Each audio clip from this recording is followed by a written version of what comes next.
পূর্ব পাকিস্তান বাংলাদেশের গদ্দার বাংলাদেশ থেকে বিতাড়িত ভারতে আশ্রয় নিয়ে তারা ভারতের রাজনীতিতে ভারত বিরোধী স্লোগান শুরু করেছিলেন। এই ভারত বিরোধী স্লোগান তারা অ্যাকচুয়ালি পাকিস্তানের হয়ে কাজ বরাবরই করে এসেছে, আজও পর্যন্ত তারা করছে। তাদের সন্তানেরা শকুনের জাত তারাও করে আসছে। এই ভারত বিরোধী এই কন্টিনিউ স্লোগান এবং রাজনীতি করে আজকে পশ্চিমবঙ্গকে ধ্বংস করে দিয়েছে, বাংলাদেশকে ধ্বংস করে দিয়ে এসেছে। তারা নিজেদের জমি জায়গা ঘর বাড়ি নিজের স্ত্রী নিজের মেয়েদেরকে সেখানে ছেড়ে দিয়ে এসছে বা বিলিয়ে দিয়ে এসেছে। তারপরেও নির্লজ্জভাবে এখানে তারা রাজনীতি করে যাচ্ছে।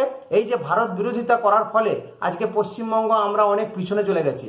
না এখানে কোনো কর্মসংস্থান, না কোনো ডেভেলপমেন্ট। বর্তমান সরকার এত নির্লজ্জভাবে বিরোধিতা করছে যার ফলে আজকে আমাদেরকে ভুগতে হচ্ছে। আজকে